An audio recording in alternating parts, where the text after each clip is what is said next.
what's up with it? Do it cause I love it and I stuck with it. We ain't with the subbing in the cut with it. Please, none of the talks, I heard enough of it. Like, what you gonna do? Where you at? Who you with? You ain't really about this, don't talk about it.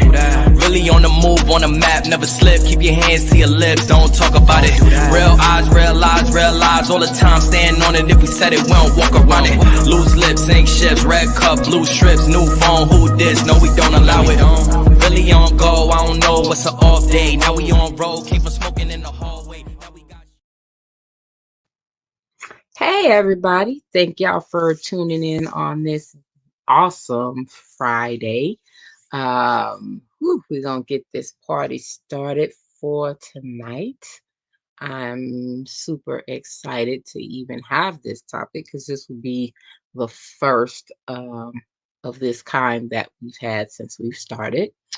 I want to start off by giving everybody a special thank you. As they say, made that solar journey of 46 this week on Wednesday. So I'm super excited and thank you to everybody for all of the love and birthday wishes that was received this week. So tonight we have Just the Vibe back. She was here a couple of weeks ago and we had an awesome um topic on that, and man, she was all in and went there, boy. It was a good time. So we definitely decided to bring her back. So tonight we are talking about vibrations. So here we are bringing Just the Vibe back. Hey Jess, how you doing tonight? I am well. I'm absolutely well. Welcome back. Yes, welcome back. We are definitely glad to have you back tonight. I apologize for my son talking to me. Oh, don't feel bad. I know how that is. Mine been a dipped in here in a minute, been like, oh, mom, I forgot. So, Look, I'm trying to. we do. We try to get a call like, bro, do you not hear what's going on? Like, do you not see me right now? Right. Yeah. So, Recognize, like, oh, the water's running. Like, yeah, get out. Please get out. But no, sorry. I definitely get it. I definitely get it. It seems like every time happen during that moment, it'd be peaceful and quiet for a You minute. saw, And you saw me and you just sat up in here. Did nobody? that's what they come best with. It's just like As soon as you hit just the vibe enters, the water come on like shh. And that's the intro. I am a mom. like they say, they got the timing. I'm telling you, it's always that's the snack time. I'm like, bro, didn't we just talk about this? Did you forget? So no, Out of here. yeah, so no, I definitely get it. But definitely welcome back, ma'am. We are glad to have you. I've been anticipating. I couldn't wait to get back. Yay! So I was like, yay! And I got the rebook. I was like, yeah, I'm so excited. I'm still excited. I was like, yes, this is needed because we haven't had one. I can't say actually like talking about on that aspect. So and even still, when you bring people in this realm about that, you got to be careful at the same time. So because everybody is in they space and everybody operates different. And that is also another reason why I thought the topic of vibrations would be more appropriate because, like I said, I don't. It's not really focusing too much on any specific aspect because people are very, very, very, very, very, very, very sensitive about their spiritual practice. Well, I won't say spiritual, more of the religious practice. People's I've come to realize that people's spirituality are a lot more understanding, but it's because they're more open-minded. They have more perspective because they've allowed their mind to go there and gain that perspective outside of their comfort or outside of their selves. So people are very, very touchy, and so to try not to antagonize, to try not to blaspheme, or anything like that. Like I said, I believe that vibrations is a very healthy, neutral, kind of safe space to really dive into spirituality. And yeah, I think that's like a really healthy space to start. Definitely, definitely. Okay. So what to you, what is vibrations? Vibrations are literally like when I believe that people have this like tendency to like mysticalize spirituality. Everything becomes metaphors and cryptic signs and cryptic messages. It is literal vibrations, like the same vibrations that it is within music, the same vibrations you'll feel if something, hits something really hard and it shakes.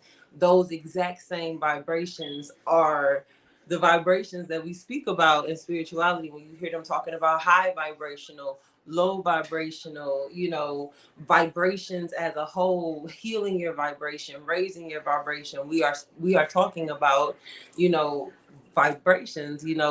What I'm gonna look up the definition, look up the specific definition, but um, everything in the universe has been created on a harmonic scale. The same scale that music, language, everything the universe exists on that same scale. And when it comes to like your specific vibration, is like the universe is this huge symphony, and it all plays harmoniously, in sync. And that's why they say, the universe is always moving, is because there's this big song being played, you know what I'm saying? And it's like it's a symphony, and every piece of the universe has its own specific tune that plays into this massive vibration. um and as everybody, your vibration is in alignment with the master, the full scale, the full universe. And that's why we are connected energetically. But that energy is a vibration. I don't know how to explain, because like I can still feel like people's brain kind of like, wait, vibration, how am I a vibration? I'm a person. But look, I'm gonna find it first. Give me a second. No problem. But energy itself exists on a scale of vibrations, and each vibration has its own frequency. And when you think of spirituality and your own spiritual body, you are on a certain frequency, and you can attune that frequency. You can raise that frequency. You know what I'm saying? You can lower that frequency. And all of that is conducive to the environments, the other frequencies that are around you.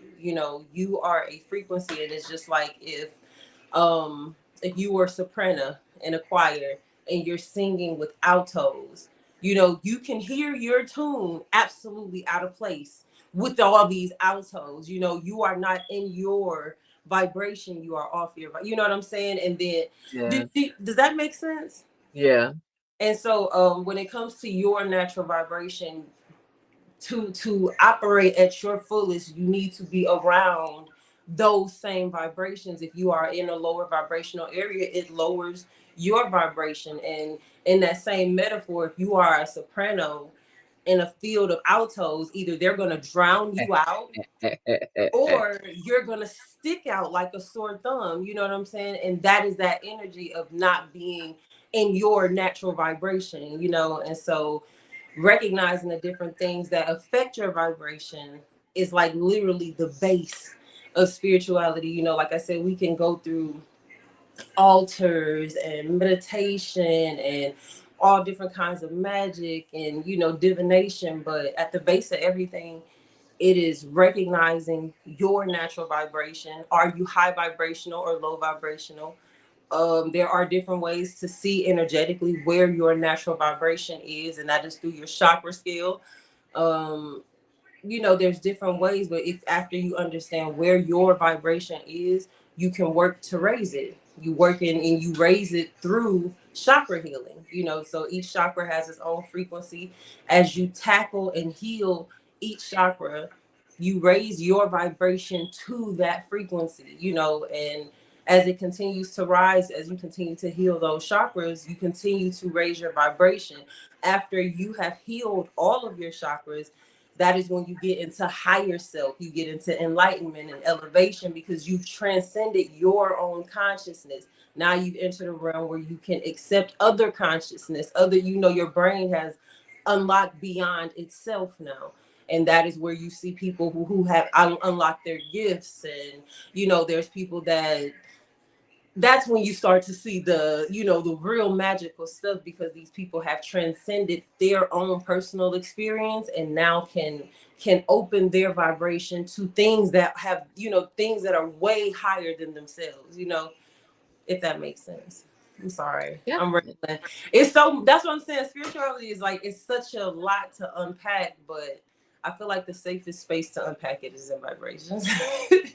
It is like real talk. I think I'm about 4 or 5 years in myself, and a lot of times I still feel like I'm at the beginning because it's like so much on so many levels.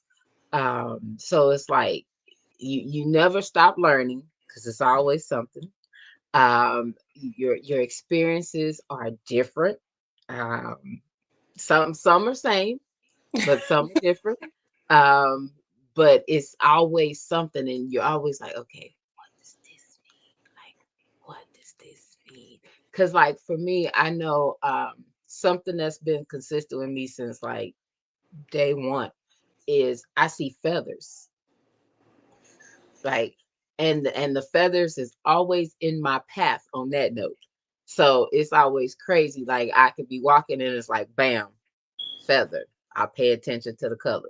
And I even got to the point where I take pictures when I see the feathers because I'm like, okay, let me make sure remember what this color that I saw this time, or this, or what this I saw. Okay, when I was walking this way where I was, so I'm always aware.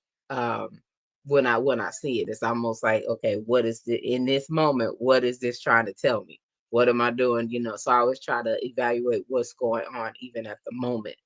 Um, and I know that I have that connection to where um if I haven't seen one, a week or two go by and I'm like, hey, I ain't seeing a feather. I'm guaranteed to see one in the next day or two. For sure. So yeah, Your yeah, ancestors yeah. way of communicating with you. I always try to tell people, when it comes to spirituality, God is trying to talk to you all the time. And a lot of the times we can't hear God because we so busy filling our own head with what we said is God. This is what I say God is this. And so that's what I hear when I'm talking to God. And so a lot of the times that we miss a lot of divine messages. And once the universe sees that it has your attention, it will begin to throw that at you. And so, like angel numbers, when people begin to delve into angel numbers, oh my God, I saw 333. They're going to Man, start seeing angel numbers all the time because the universe sees that, okay, I got their attention. They're going to look at this. So let me keep throwing them these numbers to show, but then people get caught in this thing of number chasing, and now all they see is numbers, and it's like, are you getting the messages or are you looking at numbers? And so the universe will try to communicate with you all different kind of ways. Strangers will walk up to you like, hey, and that's when God is really trying to reach out to you. And it's when we start actually paying attention to the signs that we see it. My thing is coins and keys. I see coins and I see keys all the time. And that's just the way that my people communicate with me. I always take coins and I'll throw them in the water. I'll take them and put them on my personal altar, different things like that, because they're ancestral signs. But also, feathers, and the universe will talk to you any way that you'll listen. And so that's why it comes to opening yourself up more and keeping your energy receptive, but it isn't looking. And that's what I think a lot of people get confused with. They begin to search. They search for angel numbers. You know what I'm saying? They search for signs. And then it isn't the universe talking to you. Now it's you talking to the universe. You yeah. demanding the universe to talk to you. And like I said, I think we get a really, really caught up in um the whole mystical, that we get away from the literal. I think spirituality is a perfect combination of magic and science. Like, in a nutshell, like spirituality is all of everything that exists in the magical realm backed up Yeah. by science. This is why this magic is real. That is what spirituality kind of is. And I think that we get so much into the spiritual, and our brains naturally associate that with, mystical, imagination, all of this like Exactly. fairy tale kind of realm. And it takes us away from the literalism of what spirituality actually is. Very literal. The thought process when you say gaining perspective, you need to know how that person thinks so that you can stop thinking about how you gonna respond, and see why they're responding the way no, it's literally their perspective. It isn't like this collective conscious. No, baby, you need to gain perspective. You need to gain perspective outside of yourself. It's very literal, and I think we get away from that. And so, yeah. Yeah, no, I'm with you on that. Because I know when I first started seeing numbers, um, and I'm such a observant person. So just like you said, I had to make sure it wasn't me looking for them, that it was actually just that coming to me. So and even now, like my numbers is kind of shifted. It was 1111. Now it's just 111 that I've been seeing this year. And it could be, I think the other day I had 3 text messages come in at the same time. All of them was 111. I'm like, Definitely divine signs. yeah, yeah. Like I the microwave 111. I'm like, really? When I first started my spiritual journey, angel numbers was the very first thing that jumped out to me, but it wasn't like a 333, although I'm sure those were too. But what happened was I was in a space of transition. And as I was transitioning, every city, I visited 3 cities. So that was the first three. There were 3 different cities. It was Milwaukee, it was St. Louis, and it was Seattle. And I visited 3 cities. And in each city that I was in, I got stuck there in a snowstorm. And the snowstorm lasted 3 days. And so it was a 3-day snowstorm in 3 different cities. And that was so odd to me because it was in a span of 9 days. So in 3 days, I went from St. Louis to Milwaukee. And I'm in St. Louis, and as I'm getting ready to go to Milwaukee, boom, I'm stuck in St. Louis. It's a 3-day snowstorm that comes out of nowhere. I'm like, oh my gosh. And so on the third day, I'm able to leave. I get to Milwaukee, and a few days later, boom, it's another 3-day snowstorm in Milwaukee. I'm like, this is crazy. Like, why is this snowstorm Wow. following me? But Milwaukee and, St. Louis, they about 5 hours away. So that storm could have definitely traveled, up north. But then I catch a plane after the snowstorm in Milwaukee passes. I catch a plane to Seattle, all the way across the country. Now we in Cali. We up by Cali. We up by Oregon. We are in Seattle, Washington. And the day I touched down to Seattle, Washington, there is a 3-day blizzard. And it blew Wow. I'm like, there is a snowstorm following me. Why is the snowstorm following me? And I learned that 3 was a language of water. I learned that, snow was a communication from the gods. And it was like so boom. Cause I'm like, Jesse, who are you? If weather is following you, you must be somebody. I need you to figure out who you are, because that's big. It might not be big to nobody else. Nobody else may even notice that it's happening, but Mhm. because you know where you've been. This is big. And it was 3 3 3. It was a 3-day storm in 3 different cities for 3 days each. And Wow. that was the first 3 3 3 I had ever seen. And when I say they started punching to where I almost went into like this manic phase. I could only see Mm. numbers.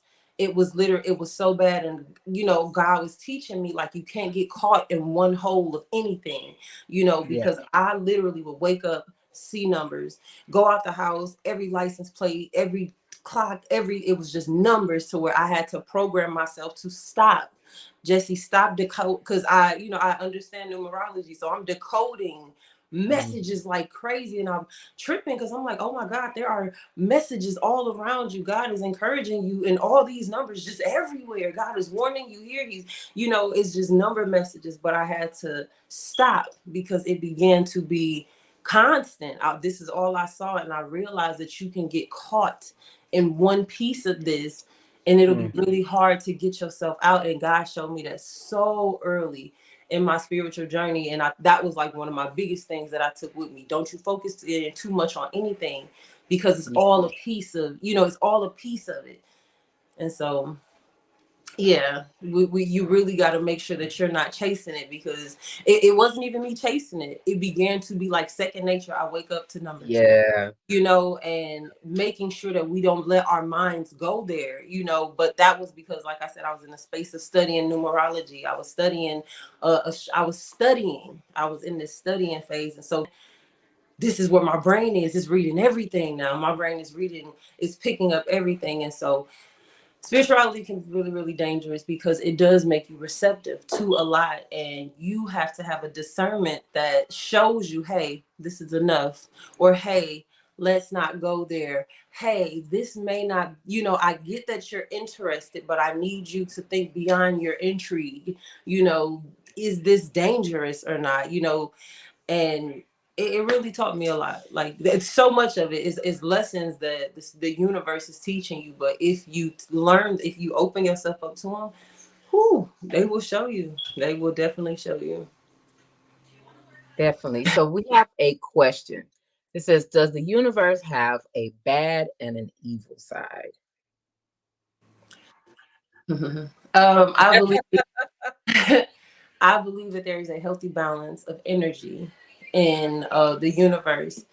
I think what people get caught up in is duality. People believe that there is a either or, and not understanding that the universe is a whole, and everything that exists is in the universe.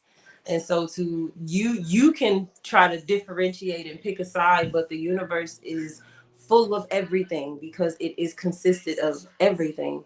Evil lives rent free in the universe, along with light, along with education, along with poverty, along with motivation, along with, the elements, along with everything. And when, our choice and our free will, believe it or not, is that is, it isn't the ability to make a choice. You can eat steak today, or you can eat salad. No, it is your ability to operate and self-govern in these realms. They both exist, and you have the choice to live in this one or this one. Neither's wrong, because they both exist in this universe. And I know that is a lot to process, but let me break that down. I'm gonna unpack that. Go ahead. I went through a phase last year, and it was very, very intense. I had lost my friend, one of my really, really good friends. And I was in a space of mourning. I was mourning her, but then, me being a empath, I began to mourn the state of the world. And it was so heavy, because I had to accept the fact that all of this shit exists in the world that we live in. Like, this is the world that we wake up to every single day, and these horrors exist, and they're so prevalent that we are screaming for peace. We are trying to do anything to find a sense of serenity, because of how horrific it is. Scary, the Yeah. world that we live in, and I mourned that, and it hurt me so bad. But God was like, Jess, for every good deed you think you are doing, there is an equivalent evil happening. It has to. There is Mm, a natural balance. And so everybody thinking that if we clean up all the bad, there'll be no more bad. That throws off the natural balance. There has to be light. I mean, there has to be a dark to cast out the light. For every light that is born, a shadow is cast. And yeah. we can't get away from that. All we can do is self-govern what we choose to be. But we also can't think that because we choose goodness, that we've gotten rid of a piece of badness. It all exists, and it was a really hard blow for me to accept, because God was like, that is your ego that told you that you can come up here and clean up a mess. That you can come down, oh God, I'm gonna help you get this together, because we want to be light bearers and we want to help God. And it's like, how dare you think that you can clean up something that is so perfectly made? It is so perfectly balanced. Oh, you're not doing this to help me. You're doing this for you. This is the life you want to live, Jesse. You want to live this kind of life. But don't you ever think that you can come here and clean up the world. No, baby. For every good deed that you do, somebody is around here doing something terrible. And the more good you do, you better understand that it is being born faster, because that is the natural balance. You can't get rid of this Yeah. energy, so it just moves somewhere else. But that's what you can do. You can move that energy away from you. You know what I'm saying? That's what we can Yes. do. We can raise our vibration to a place where that energy is no longer around us and we can live in that space. But in the enormous, infinite span of the universe, all exists.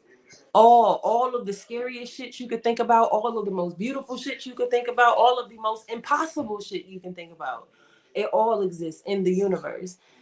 To try to divide the universe up into sides of good or bad is crazy. It is, that's the insanity that people are trying to do, and it's actually tearing them away from what spirituality is, which is a wholeness. It is holistic, it is one, it isn't two, it isn't either or, it's having both and learning to integrate them, learning to get them to coexist with not, with one not overpowering or shaming the other, you Yeah. know. Definitely. So, going back to something that you mentioned when we first got started, you started talking about chakras.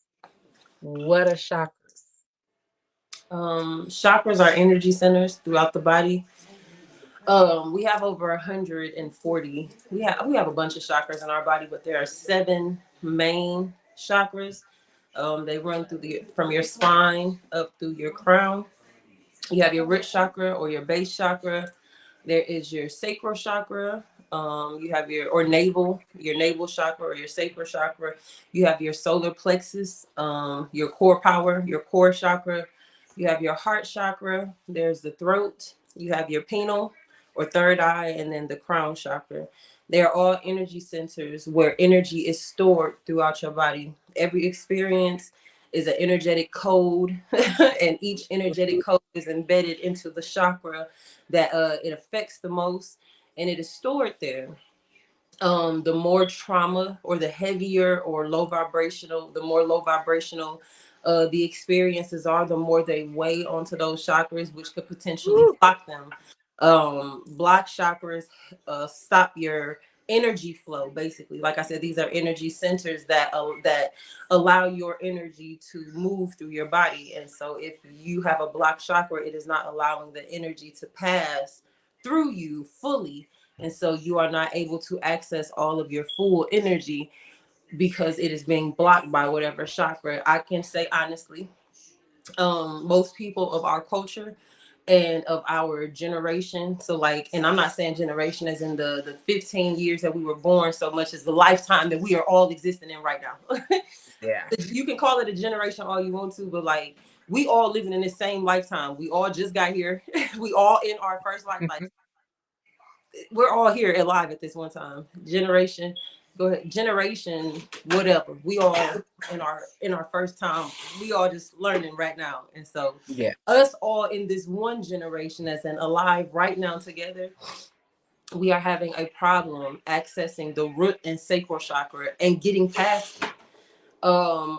After you get to your solar plexus and really get that energy flowing, that is where like a lot of the energy, your powers, because that is where your DNA, your genetic code is stored Mm. and activated through your solar plexus. Solar power, plexus, core. Your core power is literally in your solar plexus. And once we can activate that, that is what media and all of these different things are blocking. It is blocking our Mm. solar plexus. That is where we access our inner power. That is where our genetic coding is stored. That is where our ancestral knowledge is stored. That is where everything is stored. And if we can access that core power and then move up into our heart chakras, we become very unstoppable. Because we are a nature, we are a culture that operates highly in the upper three chakras. When you get to your throat, your pineal, your crown, like you got to think as a culture ancestrally humming, singing, chanting. Those are the ways that we access the gods. We could communicate telepathically. That is our superpowers. And so if we can get us back to activating our life code, our truth, because that's what your truth is, your life code. But after you can get to activate that with your throat chakra, you are absolutely like invincible. You begin to age backwards, all of these different things. And I wish it didn't sound so mythical, because it's very literal. I'm very, very, it's very literal. But after you get to these different levels, you can interact with the universe. I don't know how else to explain it. Like the movie Lucy, how they say you can access 100% of your brain, and now you can control radio wavelengths, and you can control yourself, you can control things, you can move things with your mind after you've unlocked 100% of yourself. That your brain, this is your, I always tell people, people believe that your spirit is in your heart. Follow your heart. Like, baby, if you take that heart out your body, you can go put that in somebody else's body, and they can operate. But if you move that brain, that's where your spirit is stored. That is the thing that is uniquely coded to you. And that is why the spiritual warfare is a battle of the minds, because that is where your spirit is. Your spirit is in your brain. And to control your brain, to control your thinking, is to control your world. And so understanding that once we get away from that, now we are, I'm sorry, because I know it's going from place to place, but that is, we have to get control of our minds, because our brain is where our spirit lives. And so after we can take control of that, now, like I said, we can use 100% of this cerebral capacity that is raising yourself all the way to your crown chakra. And mind you, crown chakra is 963 hertz. That is where your crown chakra starts, 963. That is almost 100%. That is, that is up there at 1000. After you can access 963 hertz of like that vibrational capacity unlocks you to the universe, literally. And so if you watch the movie Lucy, the correlation is bananas, because it tells you they keep us operating at a cerebral capacity of about 10%. Your root chakra, that's lower than your root chakra. They have us, we are disconnected at abandonment issues. We are disconnected at family trauma. We can't get past it. We cannot get past what our parents did. We cannot get past our heartbreak. We can't get past, what happened as a kid, our childhood trauma, healing our inner child. And that's just the root chakra. We haven't even gotten anywhere near the sacral. And then after we heal and we get ourselves grounded, and now we back focused and purposed on our health and everything that we want for ourselves, now it's time to work on that sacral chakra. And that's where your passion lives. That's where all your habits and your tendencies live. That's where you attracted to lives. We never get out of there. Once we are activated, we are grounded, and now we feel a sense of purpose.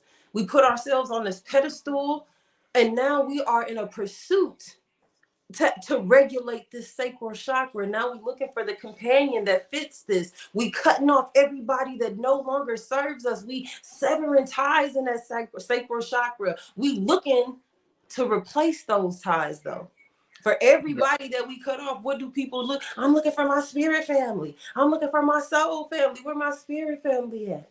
We stay in that sacral chakra, because just like a chakra can be underactive or blocked, it can be overactive.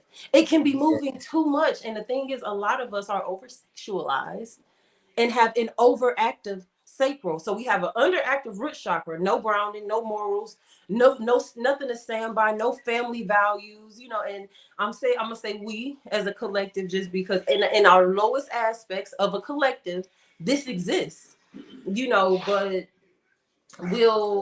we'll have these attachments. We'll start to get rid of things and try to feel those things, but we live there. And as a collective, we are over sexualized, and we have overactive sacrals. We have so much expression of passion that we pursue that.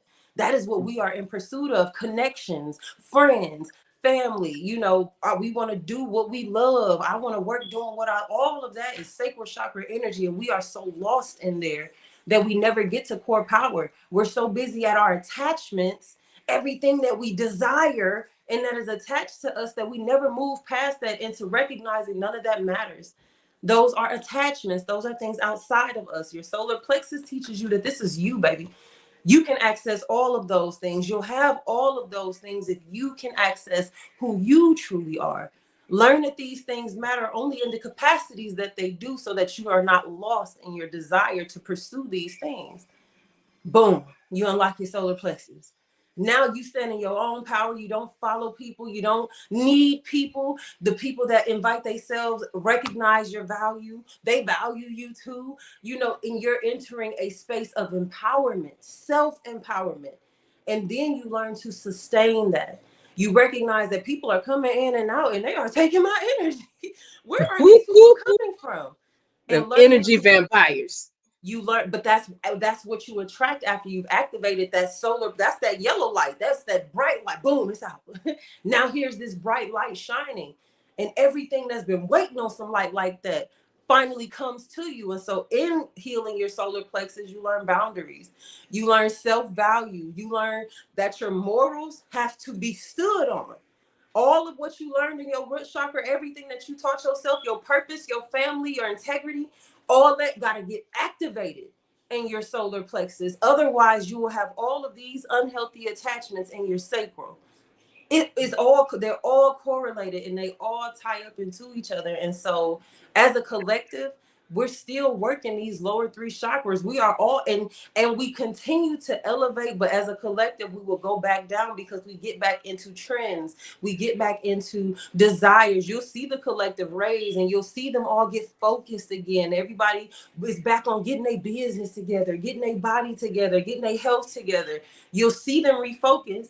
But then the universe drops a trend, and I'm gonna say the universe, but they'll drop a trend or some current event, and then boom, we are back into our attachments. The things that catch our attention, and is back to draining us again. And we don't recognize that, but as a collective, we're doing this, trying to raise our vibrations as a collective, but as some raise, we got to understand that at some raise, some will be locked into their vibration, but as a collective, we have to continue to ascend. And so collectively, we working through them sacral chakras right now, and they are heavy. They are heavy, heavy, heavy. And the block sacral chakra as a collective will manifest as creative block collectively. It'll manifest as money issues that stem from um stagnation, because your money's stagnated because the things that you want to do are what you're waiting on this money to do the things that you want to do. You have plans and goals and they're now getting pushed further and further back. I'm having money problems, I'm having a lack of resources, I'm distracted, my energy's all over the place. You even have habitual natures as a collective, and you'll see everybody talking about how life is life, and God, what's happening. But it's a collective energy that we are all feeling as we break through this sacral chakra. We have to break through our attachments, and that's why it's important. Everybody, your own unique vibration gets raised, because as you raise your vibration, it's drawing this, is raising the scale collectively. As every little person inches up, it collectively raises the vibration. And so you have to focus on raising your unique vibration through healing your chakra scale so that you can get your vibrations to its highest frequency. It's not easy. It happens over time, It is not. years and years. You can think that all of your chakras are healed because you've illuminated or because they've all been open.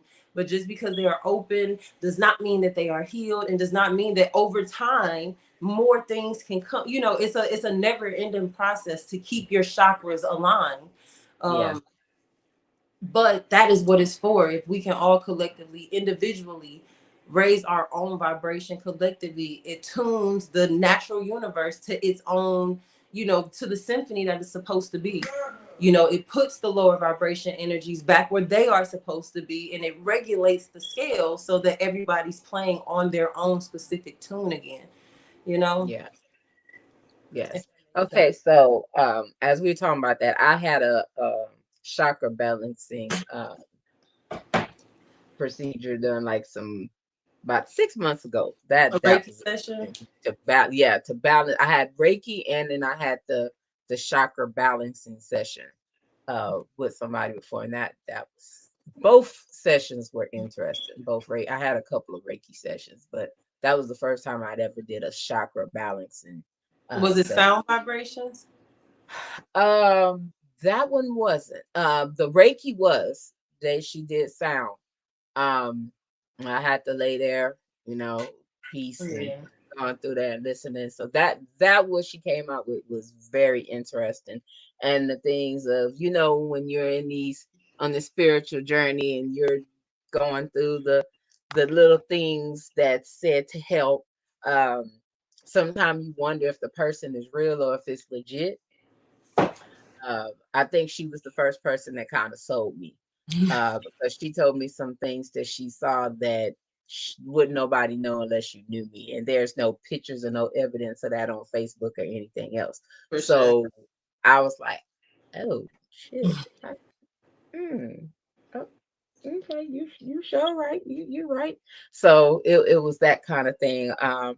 Even as far as doing the chakra balance, and then like you said, which is the common, though the things that we hold that we tend to have blocked, you named them, like for real. That's like the first. She went on through both of them, said the same thing, and I was like, gotcha. Yeah. So you're definitely right. Even talking about feeling stuck and feeling like things aren't moving. So you definitely right on that. You are definitely right on that. Um, so even dealing with that, what do you consider that is considered low vibrational? Low vibrational energies are energies that low vibrational energies are feelings. I'll say there are energies that you can feel that can lower your vibration. A lowered vibration just is a vibration that isn't operating at its highest frequency. That's just what a low vibration is. But low vibrational things, specifically things that can lower your vibration, things like hate, having hate in your heart, resentment.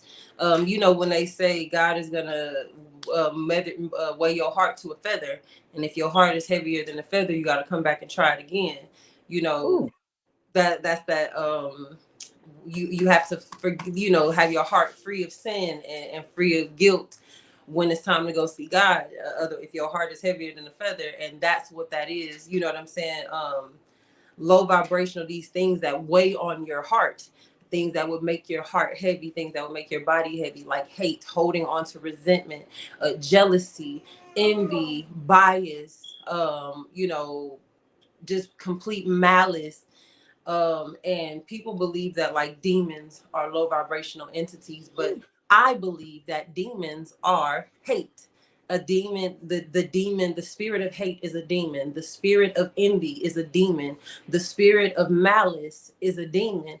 And those are, demons are energies that can get into you and distort your mind and cause you to hurt someone else or hurt yourself, harm mm, someone else or harm yourself. It was never a being that can jump inside of you. It is an energy, the energy of hate. If you hate somebody, that hate gets inside of you, all you see is hate. You will do it, now you see this person and all you see is what you want to do to this person. This person is no longer safe. This person's family is no longer safe, and you might not even be safe because all you can think about is how much you hate this person. That spirit will drive you to harm them or harm yourself. yeah. That is a spirit, that is a demon, the spirit of envy, jealousy. You are so jealous, you are so spiteful of this person that you can't think about what this person is going through, what they went through to get where they are.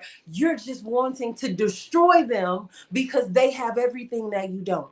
That is a demon. It will make you hurt yourself. It will make you hurt somebody else. And those spirits jump into people and take over their mind, distort it, and then causes them to harm things outside of themselves. And some of them don't even mean to. They don't try to. It's just a spirit that jumps inside of them. You got the little ugly spirit inside you. You better get that ugly spirit out of you. Those little wicked spirits, they're hate, spite, envy, jealousy, malice, ego, insecurity. Those are demons, and those are what get inside of you. Your insecurities get in your head and make you think all type of crazy shit, and you will be out here attacking somebody thinking that Yeah. they attacking you when they ain't. You're just insecure, you know. And so low vibrational entities, things that can lower your vibration, and rising above those things when it comes to actual low vibrations, they are that. They are low vibrational. They cannot reach higher vibrations. And that I'm going to break this down because this is a telltale, okay? This is a telltale. High vibrational beings do not worry about low vibrations because the low vibrations are low. They can't reach me. I'm up here and they have no way of getting up here. They're too heavy. You have to be light. That's why it's called enlightenment. You have to be light. You have to have perspective, baby. You got to think bigger than that to get up here. And so, what your highest energetic protection is raising your vibration to its highest capacity, because none of that low vibrational shit can fuck with you. You get the perspective that you need to not let that bother you. You get the insight that you need to empathize or pity whatever is trying to attack you. You have an elevated mind that no longer allows these energies of spite, hate, envy, jealousy, insecurity, ego. These things don't bother you no more. You have risen above all of these low vibrational entities. Your highest spiritual protection is just raising your vibration. And now, the telltale to that, a lot of people claim to be extremely high vibrational, but still operate in spite. They'll still talk shit, you know, they're still envious, they're still jealous, and you cannot operate on this frequency. You can pretend that you're here, but if that is in your heart, you are down there with that low vibration. You can pretend to everybody because you have a big following, or because you got you know, you deep into your voodoo or hoodoo or whatever, that you have an elevated spirit. But baby, it shows in your habits. It shows in what entities are able to attack you. Your insecurities, your ego, your pride. Oh, baby, baby, your faith ain't up here. Your energy is not here. How are those things able to get into your body? How are you able to display these things? Mm. And that is how you can tell. Now, it don't, not to be mistaken for sadness, being drained, being irritated or frustrated. High vibrational beings still can experience frustration. They just have a level of understanding that they know it can't consume them. They can still be sad, but they have a level of knowing that this is just a feeling. I have to allow myself to feel what I am feeling so I can process it. Yes. So people Yeah, people mistaken high vibrational for, like, you know, no, baby, that we still feel. We just can't definitely. sit on that shit. We have an unmovable faith, a sense of knowing that negates any of what could possibly come to distort my mind. I feel how I feel, but I still know what I know. My Yeah. feelings don't change what it is that I know, you know. And so I think that people really mistaken the spiritual, you know, for like all love. And this lady said that to me. I just can't believe that with you being an empath and so spiritual, that this is your response. Ma'am, cut the shit. Please don't mistake my spirituality for naivety, baby. I'm not naive at all. You're gonna talk to me like a fucking adult. You're trying to baby me, and you're trying to use my spirituality as a gaslight to make me feel bad for checking you on your bullshit. I ain't, Yeah. you know. And so that, and they say, like, you know, when you interact with low vibrational energy, it lowers your vibration. It absolutely does not. It is the way you interact with low vibrational energy. If you can set a boundary, that low vibrational energy stays where it is. And that's what people have a hard time doing. They have a hard time setting boundaries and speaking against these evils. And so when it comes time for you to say something, either you finna be angry and irate, or you're not gonna say it. You're gonna wait until it explodes out of you. No, no, speak against it. Cast that demon. Shame the devil right now. Cut it out right now. Set that boundary so that you have your power. And we have to recognize how empowering it is to cut that down right then. No, no, save your shit, baby. I ain't gotta eat it. I ain't gotta eat that. You better hold it, you know, because maintaining your vibration is vital. People will come intentionally to attack it and to lower it, and you have to be able to command that energy away from you. because sometimes you have to, you know? Yeah. And it doesn't lower your vibration, it actually strengthens it because you've defended it. You set that boundary and defended your natural vibration against what is trying to lower it, you know? Okay. Yeah. Woo. Yeah. Cause it be hard, baby. Sometimes people be trying to test it. They be trying to test the I water. invite the test because I'm gonna show up for myself every time. And the thing is picking and choosing your battles. Every action doesn't reserve a reaction. You know, Yes. it's having the gift of discernment to know, is this thing trying to take my power? Is this thing trying to outwit me? You know, what is this enemy that I'm up against right now? And knowing what enemies you are up against, you know, is one thing to just react to a situation. It's another thing to understand what the situation is so you have a proper reaction to it. You know what I'm saying? And I think that as a people, we respond. You know, we react instead of observing and taking in a situation for what it is. Sometimes you got to sit and listen to the person that's talking to you. Like, now, what are they trying to get out of me? What response is this person? I hear them.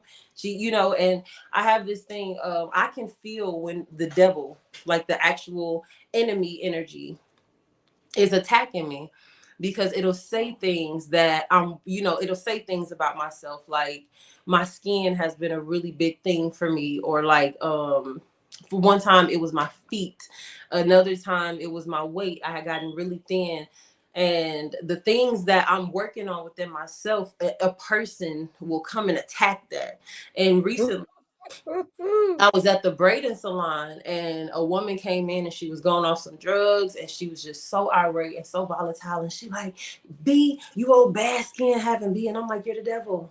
Oh, I see who you are. I don't, maybe I ain't gonna interact with you. Because you know, when they pick apart at things that you know you talking to God about, they hearing, they listen. You know, that enemy spirit is listening to be able to see if it can hit you where it hurts, you know. And you got that bad skin, you wish you was this and you wish you was that. And I'm like, I don't even know you, who you know, how you think you Exactly. going. But it's the enemy does know you. It's been sitting right here with you, trying to figure out the best way to attack. And as soon as it finds a vessel to attack you through, it'll come. You have to recognize when it is that, because you don't have to fight that. God is whooping that enemy's ass. That's why it's looking for a way to hit you. It doesn't have one. It doesn't have one. And so that's another thing. Like I said, paying attention to what's being said without responding. I'm listening to this girl and I'm watching how she moving. I'm like, okay, she off of some kind of, you know, some kind of something's inside of her right now. All right. Okay, God, I hear you. I hear you. You saying hold your peace. Hold your peace because this ain't worth it. You know, there's a lot at risk, and the enemy knows that right now. You and your job, it's kids in here. The enemy is trying to provoke you to do something that you can't turn back from. And you got to see that. You have to recognize it and pull away. Baby, I'm not going to let you ruin my life. You can have this all the wolfing, the chest beating, baby. You won. I fold. Okay, because pick and choose your battles. One thing I don't have to fight is the enemy. God is whooping your ass for me. I don't have to stand in that. But the people, the entities that try to come and take your power, oh baby, defend yourself. Hey, step away from me. Now, you know, defend yourself against those energies. But the enemy, you never have to step to that. You don't never have to succumb to an attack from the enemy because God is whooping their ass already. And you know, you said something. I think as um our culture, that is one of the hardest things for us to do, is to pick our battles and not give everything a response. Because it's like, depending on the situation and what's said, it's like if you're quiet, then you're a chump, you're a sucker, you weak. But it's like that energy of giving that person that energy and that attention, and coming off in a certain way, and coming off like you bad, you scared, you ain't scared, like this is what it is. I said something, I'm big bad wolf. Like that energy seems like it's up here. And if you don't do that, like you weak. But when you really do get to that space where you really understand that you could let somebody do this all day long and True not get, power. You yes, understand where the true power lies. exactly, And yes. imagine what now what chakra do you have to tackle to get there? Ooh. Your solar plexus, your core Definitely. power. Yeah. Once you Yeah. learn how to regulate your core power, you can see what's worth giving it to. What should Yeah. I respond to? I Yeah. recognize that my real power ain't in how much, if I win this battle, my real power is in how I can control this situation. I Yeah. can And control not the give that outcome of this. energy to it. Yeah. I can control the outcome of this situation. That is where my true power is in this whole thing. And I would never recognize that unless I recognize what my true power is. I have to access my solar plexus. And as a collective, it's hard for us to get to not having to always prove that we big and bad because Yes. we ain't at solar plexus yet. We still stuck in sacral. I have to run Yeah. and grab my charger right quick. Okay. No problem.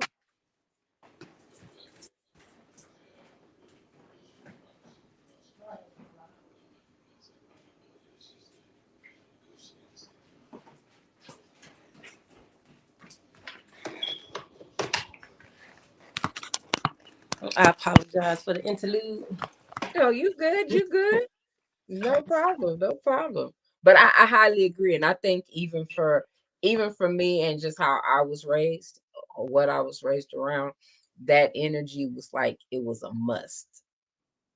So when you coming off of that and you like, You believe it or not, it is a state of programming. mm-hmm, Um, when we are younger, as children, we are naturally territorial, but we are not defensive. We are taught defense after we have been antagonized. Once we have been chastised, we learn to be defensive. Now, territorial, if I want that toy, I'm gonna take that toy. This is my mama. Move, this is mine. We learn that. We learn possession naturally.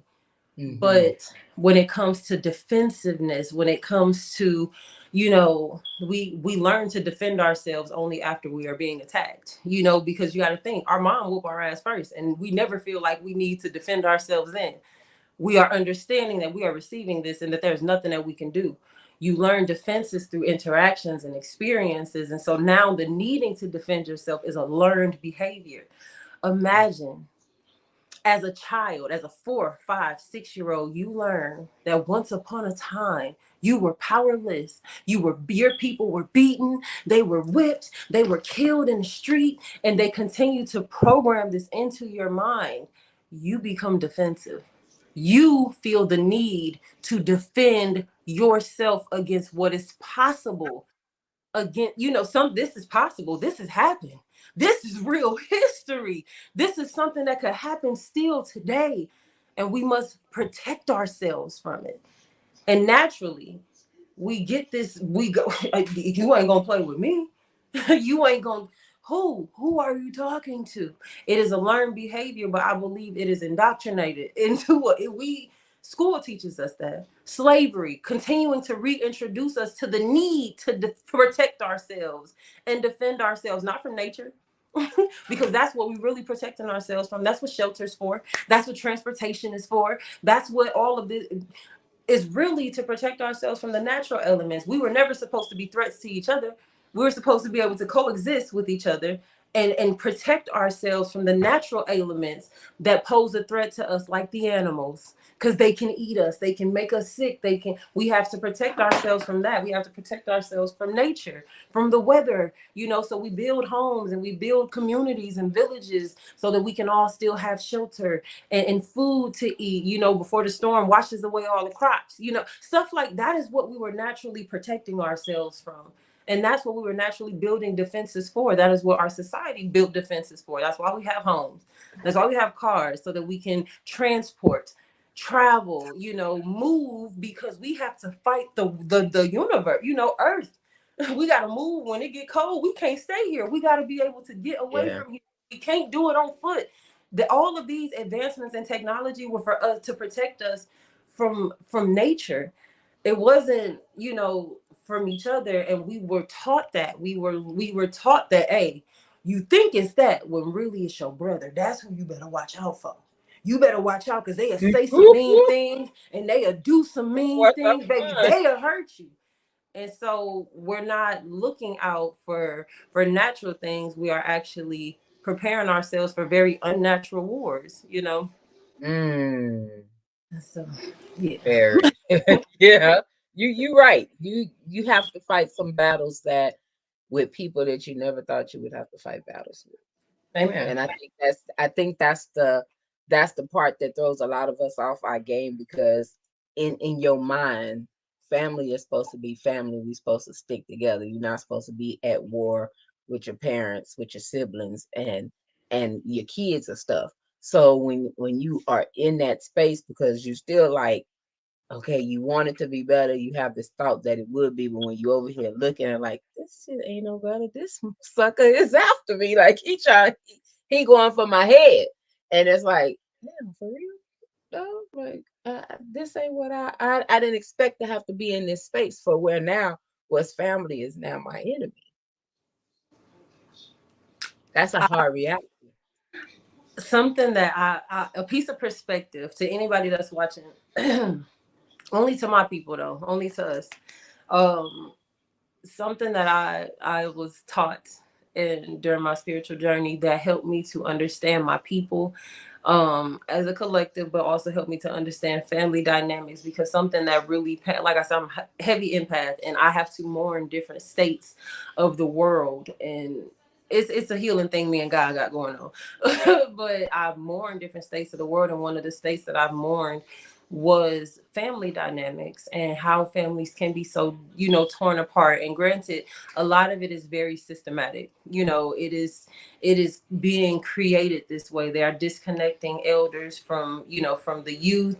So there's a real disconnect between the present and our history, which is what they're continuing to do, disconnect us from our history. If we don't know where we come from, we can have this really misguided future. And I mourn that dynamic because it was torn apart, and God showed me that back in this tortured time that they always reinforce into our brain about slavery and stuff, something that they don't speak about as often but was the most common was how they would take and separate families. Yeah. They would take, these children would be having children, and they would take these babies and they would sell these babies. And when these newborns and infants, ended up at a new plantation or at some new farm or something, whoever was there that just lost their baby, they take in this new baby, and now this is my baby, and you're growing up with sisters and siblings that's not really yours. And so we have such a mixed pot of ancestry that Mm, it's natural for some of us to be clashing, only in the sense that some of us are not really blood.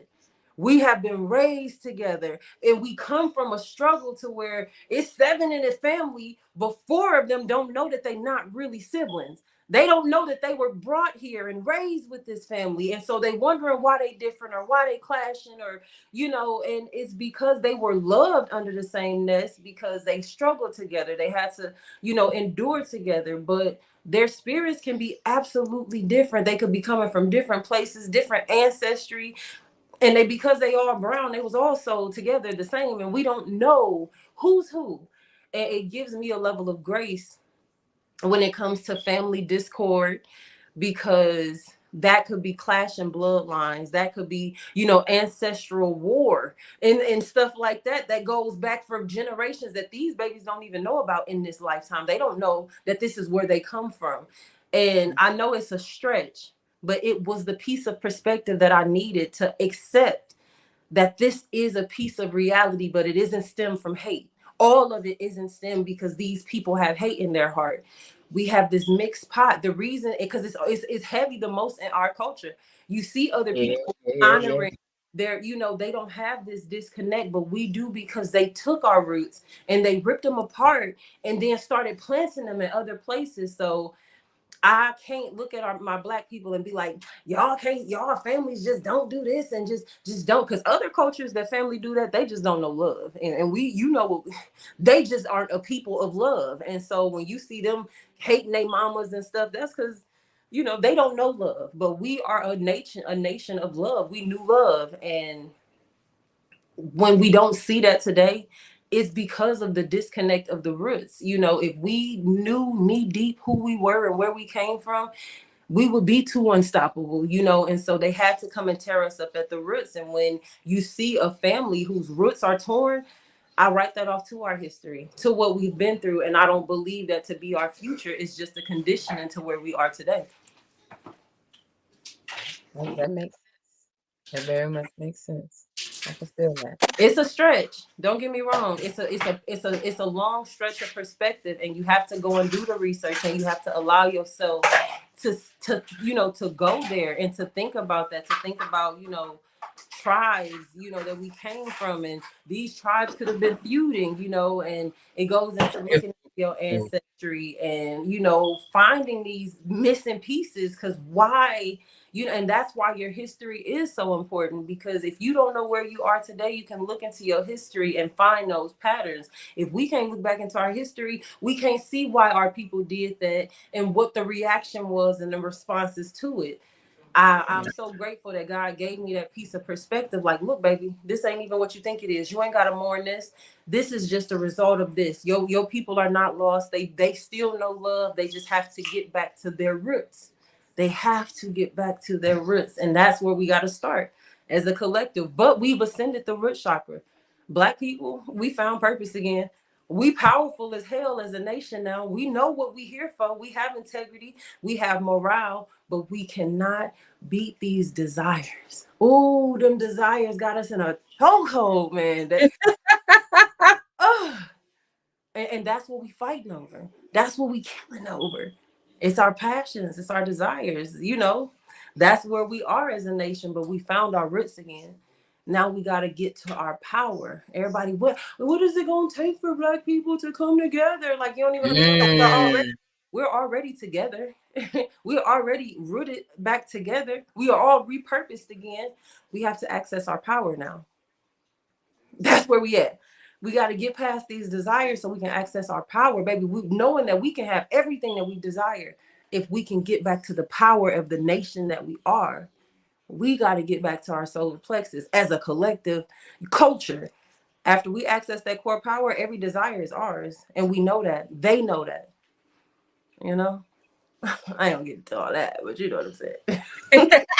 Gotcha. I'm You know what with I'm you. saying, though. I'm definitely with you. Um, so what are ways that we can keep our vibrations high? Thank you for that question. Of course. My favorite is sound therapy.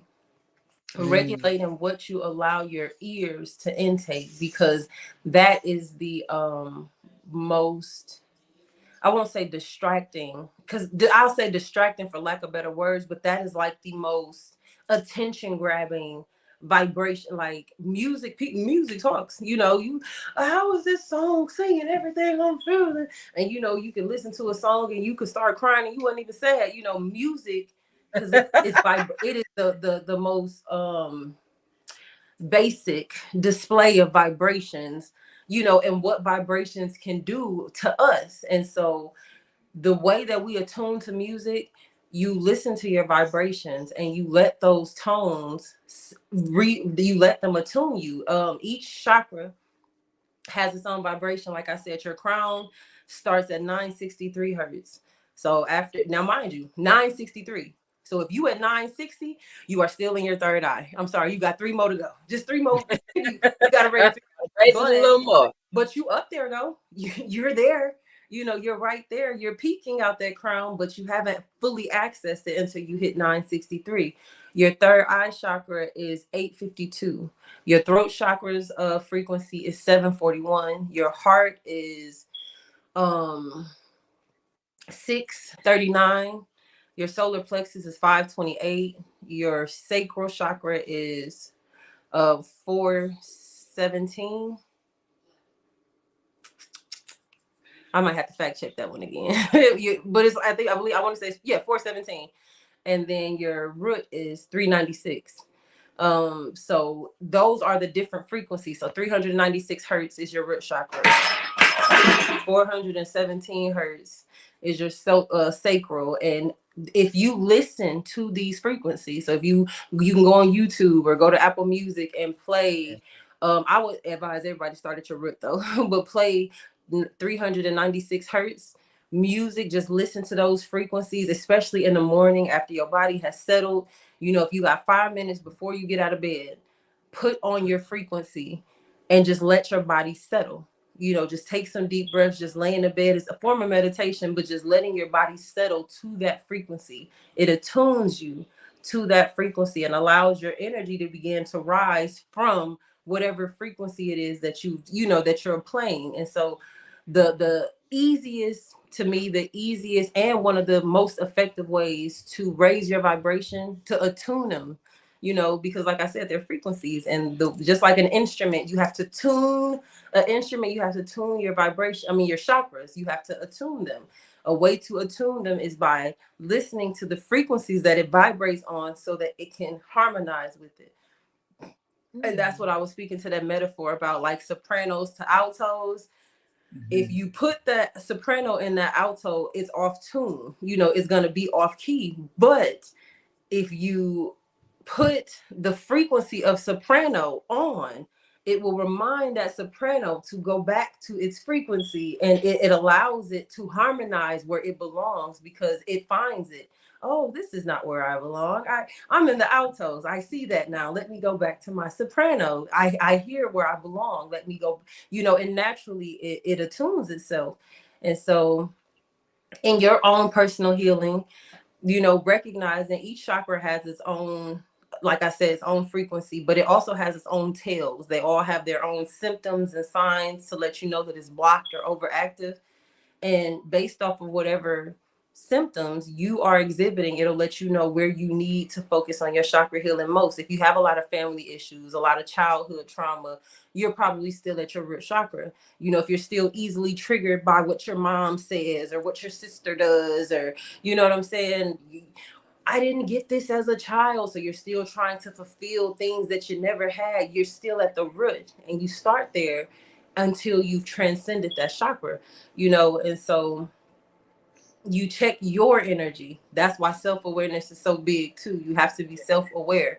But you check your energy, and wherever you see yourself at, that's what chakra you start at. That's how you start attuning at that chakra. But sound frequencies are one of the best ways to attune your chakras. It takes time, so it's a consistency thing, as far as listening to it and allowing yourself, because as you heal that chakra, if you focusing on your root chakra, it's gonna start pulling all of, because mind you, it's an energy center thing. Energy is stored. Everything that is stored will begin to be, it's like you're going through the file now. You're going through all of your files to see what in here needs to go, what in here, what have I stored in here that's holding me down. And your body begins to release all of what's making it heavy.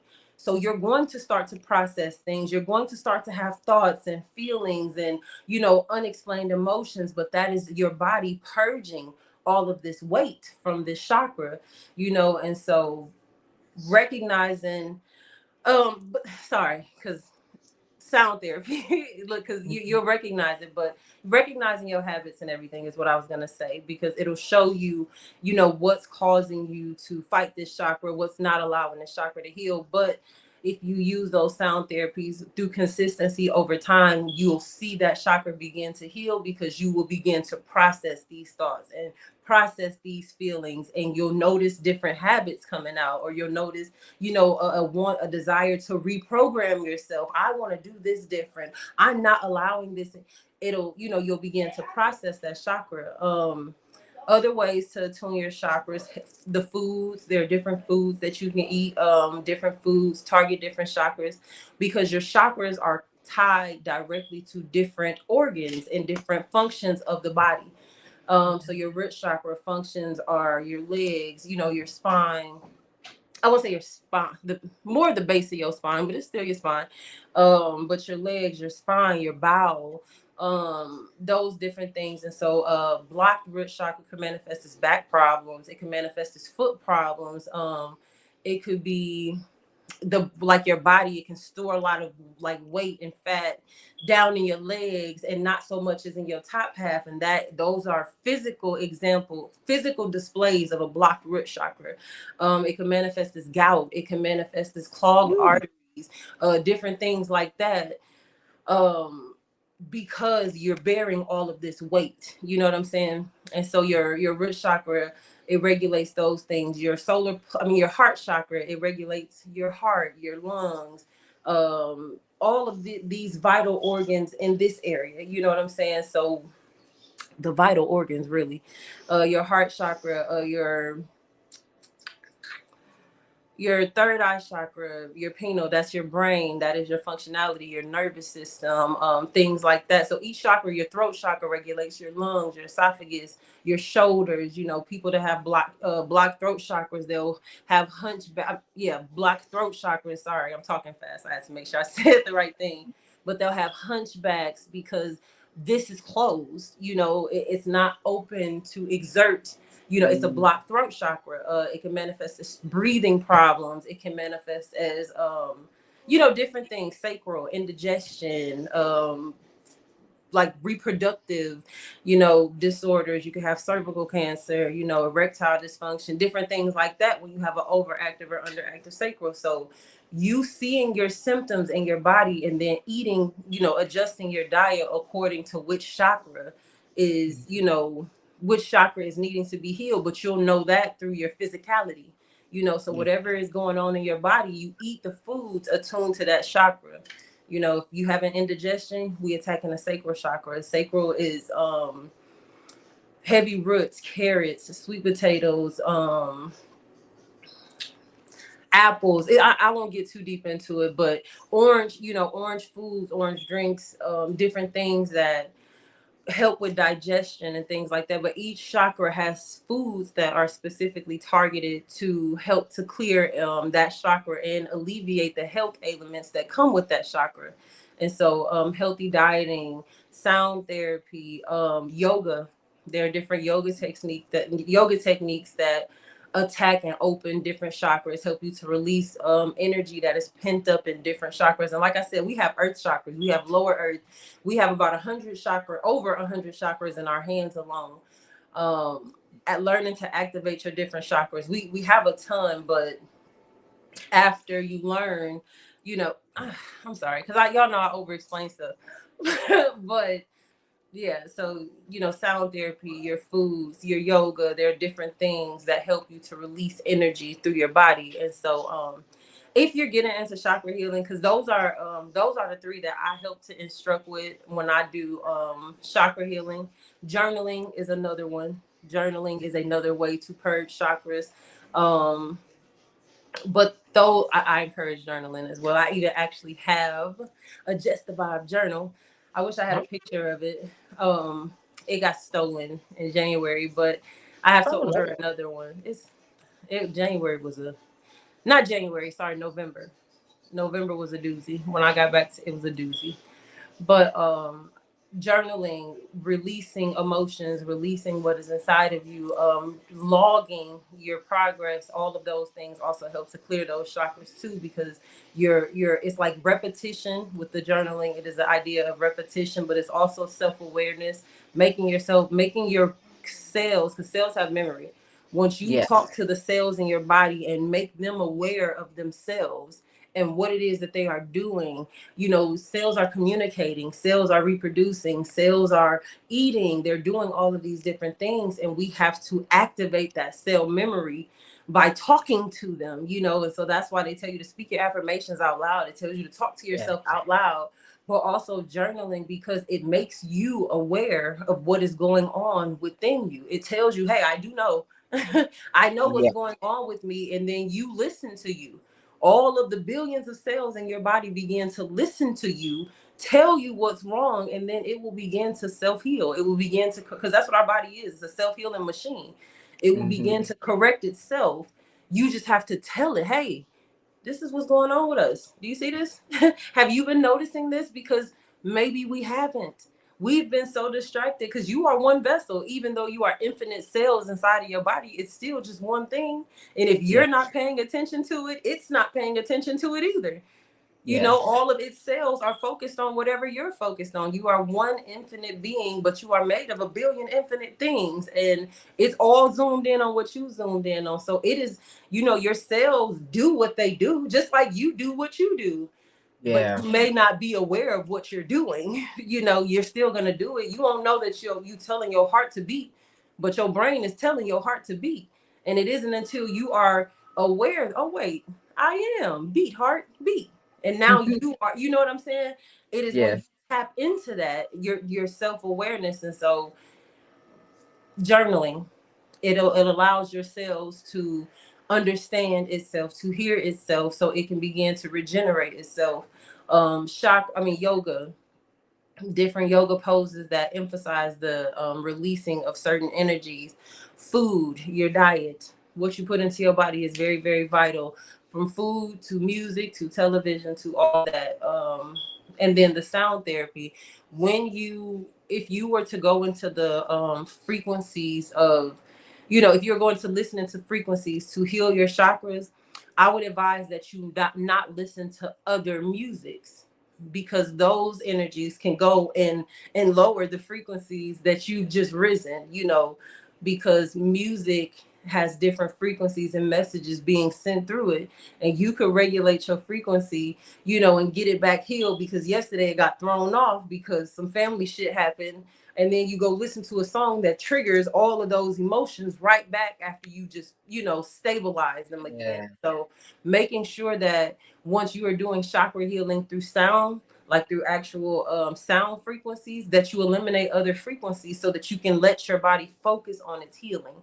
We have our pleasures and we have the things that we enjoy, but we can't allow our desires and our pleasures to interfere with our healing. And that's what we're trying to do. A lot of people in spirituality are trying to figure out a way to do what they want to do and still, heal, and recognizing that they're having a hard time doing both. And it's like, when your leg is broken, you can't play basketball. Period. Like, and the fact that we are trying to play while we are recognizing that we are broken is where that's where the disconnect is coming from. Everybody's trying to manifest and heal through trauma at the same time. Ooh. Yeah. Yeah. And so recognizing that when you are in a space of healing, you have to allow yourself to heal, and recognize that moving prematurely, acting, working on that whatever this is that needs healing. So you working on your sacral chakra, and then boom, here you is making all these friends. When you working on your attachment, here you are collecting. That is an energy of distraction. I'm gonna say that's an energy of distraction to me. If you trying to heal your chakra, your sacral chakra, and rid yourself of unhealthy attachments, and all these people keep coming trying to, that is the energy of distraction, trying to keep you attached to whatever, keep your vibration low. But understanding that if you are trying to heal through these attachment issues, that maybe creating new attachments may be unhealthy for you right now. I get that you want a man, but if you healing your sacral chakra, you're not ready for one yet. And Yeah. not being able to say no, and not being able to be patient with yourself as you get through this healing. You got to heal first, baby, or you're going to Yep. bleed all over that man. That Yes. person here to love you is you gonna break them, because you're still broken, you're still hurting. Hurt people, and I need you to heal fully before Ooh. you allow yourself to go into something else. And we don't. We are trying to heal, and keeping ourselves in this state of healing. I'm healing, girl. I'm healing. I'm working on it. I'm healing. But also saying that we ready for this. We ready for love. We ready for this. We ready. How are you ready if you keep saying that you healing? Healing is your excuse. That is Mm-hmm. your excuse of why you don't have to be accountable for the way you acting. When you make a poor decision, you could just blame it on, I'm still healing, I'm still working on me, instead of holding yourself accountable to making the poor decisions you're making. Yeah. You know? And we have to recognize when we're doing that. We have to recognize when we are using the word healing as an excuse to, why we still aren't doing better, why we still aren't, you know, changing our actions. If we know this is hindering us, now this has to be bigger than your desire. It has to be bigger than what you want this situation to be. Now you have to see it for what it is and be a part of it, instead of you controlling what you want this to be. It's a level of accountability that we really have to allow ourselves to have in this healing, where we have to sacrifice what we want. We have to sacrifice what we think is here for us so that we can allow ourselves to get to a healthy space, even if it means not having a friend for 2 years, not being in a relationship for 6 years. We have to allow ourselves that so that we can understand how we operate not in a relationship, not desiring a relationship. How do we operate, undistracted? How do we operate in isolation? We have to see these things because we'll never know our full potential if we don't know what we are capable of Yeah. alone, you know? Yeah. No, you're right. You're right. You definitely I right. be talking good. Don't mind me. All right, I have one more question for you before we close out. So, today is February 9th. So, it is the super new moon. Hmm. So, are there any, I don't want to call them rituals because some people may see that Yeah. spiritual. So, are there any things that you could do on this new moon, far as manifesting or uh, something on this night that somebody may want to heal from or to bring in? So this new moon in particular, and I just want to say, just to anybody that's listening, everything that I'm saying, please, I research it. Please research it. I don't want you to just take what I'm saying and be like, oh, well, she said this, and she fact check me. Fact check me. You better go and check this out for yourself. Okay. I don't want you to think that I'm just saying things off. These are things that I had to go and learn and research. And I want you guys to be able to do the same. Okay. So don't think that I'm just giving y'all anything. Go fact check it, please. I always encourage studying, and when it comes to spirituality, go get this knowledge. I had to go learn it. It's here to learn. It's in books. I read them. It's in things. Go get this information. Don't just listen to the people that you admire. Go get this knowledge for yourself. But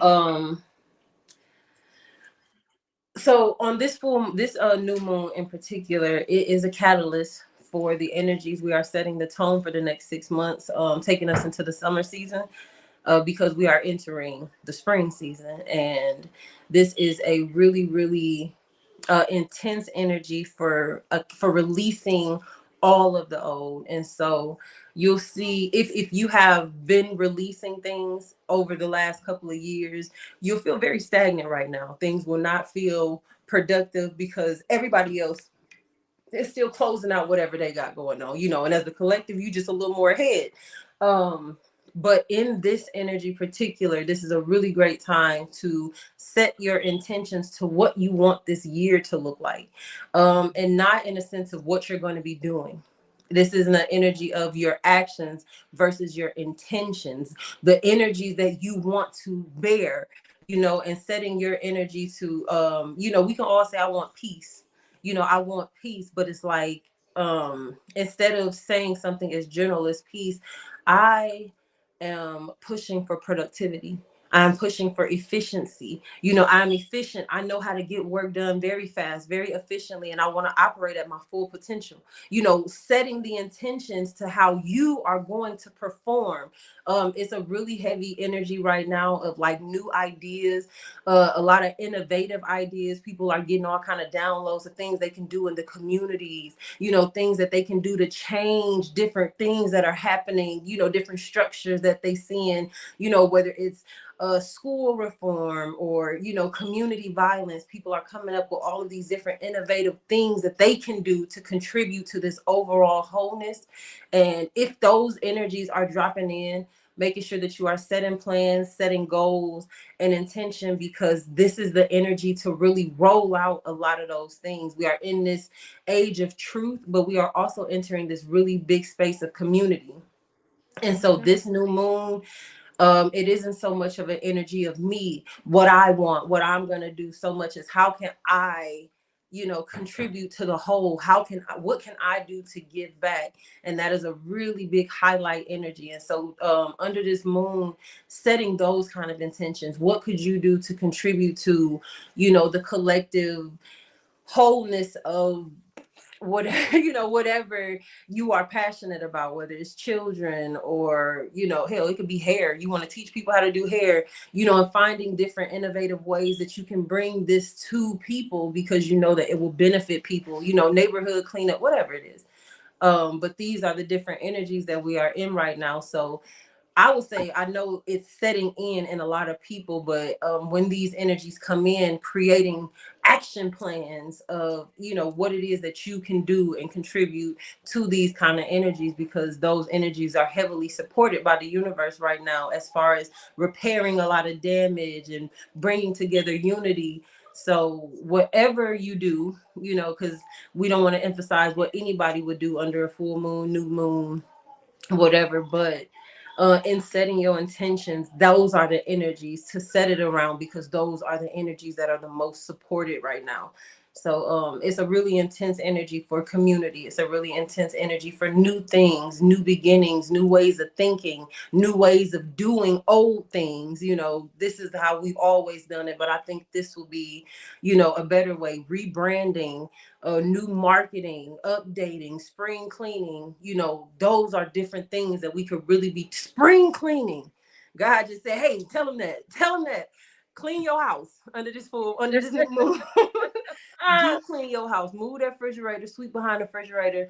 Um, Deep clean your home under this new moon. Get all of that old energy out of your house. Set new energy. Go buy new candles. Maybe put some new curtains, new spruce of color.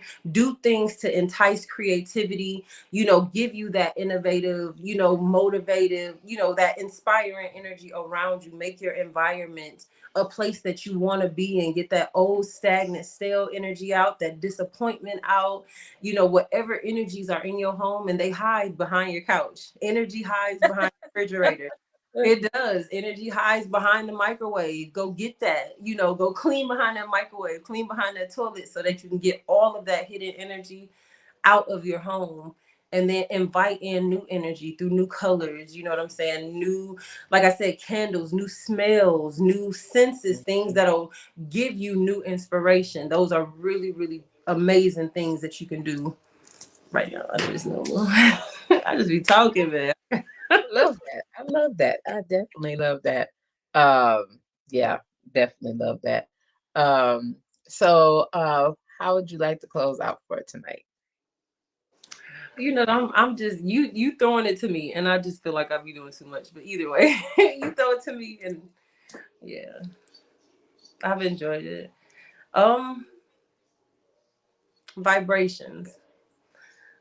Research them. Research what vibrations are. Research chakras. Research frequencies, and understand that as deep as spirituality can go into ancestry, as deep as spirituality could go into voodoo, hoodoo, as deep as it can go into religion, um, at the base of spirituality is vibrations. If we didn't have spirituality, I mean, if we didn't have cultures, if we were back in, the most ancient of times, where we all had one language and we didn't have all of these different things that separated us, we will all be on this same vibrational scale. And the way that we can tell who is by their vibration. That person is aggressive. They need to be over there. You know what I'm saying? You can, at the base of everything is our vibration. Recognize your vibration, become self-aware. And the biggest key to self-awareness is recognizing where your vibration is. Recognizing where you have envy inside of you, recognizing where there's hate in you, recognizing where that envy or that hate is stemming from, so that you can start unpacking it to get it out of you, so that you can begin to raise your vibration. That is your biggest defense. You can light a candle, wear as many crystals as you want to. Your biggest divine protection against, apart from your angels and your ancestors, your biggest spiritual protection is your highest vibration. When you hear people say your higher self, that is the highest, the closest to God. That is what your godliness is. Your higher self is that highest thinking version of you, the version of you that thinks the most like God, the most like the whole, the most like the all. And so when you're trying to access your higher self, you're trying to access your most God-like. You have to understand that you can't say you are trying to find your highest self if you are allowing yourself to operate in fear, in envy, in spite, in ego, and so you have to be willing to release those things in order to get to your highest, most God-like nature. And understanding that once you get there, you're gonna still look like a regular person. Don't think that you drop into white robes and your diction changes and now you have this prestigious tone. Baby, I got some gifts and some things, and I never cease to amaze me. I never cease to amaze me, but it is because I've allowed myself this. Now, envy, jealousy, spite, evilness, all that, none of it. But I do find myself wanting vengeance often. Vengeance is fair. I find myself wanting it, but I choose not to act on it. And that is how I always remind myself that I am still, I'm like, because you motherfucker. But even still, finding myself choosing to be the bigger person just to remind myself that I am still always operating in my highest frequency, recognizing that people might not understand what that looks like because they haven't accessed it. They think that once you get to this godlike nature that you end up in white robes with an aura that they can see, instead of seeing that you're the same person. You have an elevated, more open mind. Your mind has been open to its highest capacity, and now it communicates with the most high version of itself, God. You get it? And so raise your vibration as high as you possibly can, understanding that it is a never ending process, that your chakras will get blocked constantly. Things happen, your aura, can get smudged constantly. You have to it's consistency in keeping your vibration healed.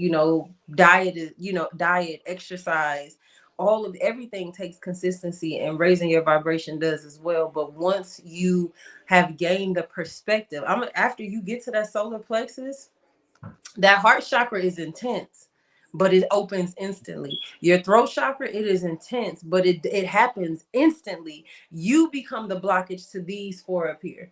It is you. Now society, other things outside of you can block your solar plexus, can block your sacral, can block your root, but everything from the heart on up is you. You begin to block your heart. When you get scared to love, you begin to block your throat. When you're scared to speak your truth, you begin to block your third eye. When you don't trust what you feel, you begin to block your crown. When you don't trust your divine guidance, Yeah. all of this up here is you. And so you can effortlessly open up you and unlock you. You just have to have the courage to do it. And so raise your vibration and keep working at it until you can see change in you, until people can see the change in you. And the way that they will see it is they will stop understanding you. You would think that people get close. No, people no longer understand you. They don't correlate with you because they haven't done what it is that you are doing. That is how you know that you are accessing new levels of yourself. You are harder to interpret to people now. People just cannot wrap their brains around you. And it is not meant for them to. You are on a whole different frequency from them. They're not up here. They're still down there. And that will let you know who's on your frequency, the people that can understand you, the people that hear you. Everybody up here with us, we all, the same thoughts are up here, the same ideas, the same goals. They millions of them, but they're all up here. And when we are up here, all of us can access these thoughts. All of us access. That's why girl, I was thinking that exact same. Did you just read my mind? No, we on the same frequency, baby. We both up here. Everybody ain't up here, but we are. So you hear what I hear. You peeping what I peep. We have to do that as a collective. We have to raise our vibrations and don't get caught in a wormhole, because when it comes to spirituality, that is still your sacral, and that is you getting lost in it because this is what has piqued your interest. This is where you're stuck in spirituality now, and you're no longer raising your vibration. You're gaining information on something that interests you. You get what I'm saying? Yeah. You're no longer studying, working to unlock your highest potential. You are now learning this thing. You are now studying to master this thing. And that thing is not self. That is what we are here to master. We're here to master self, activate us to our highest capacity.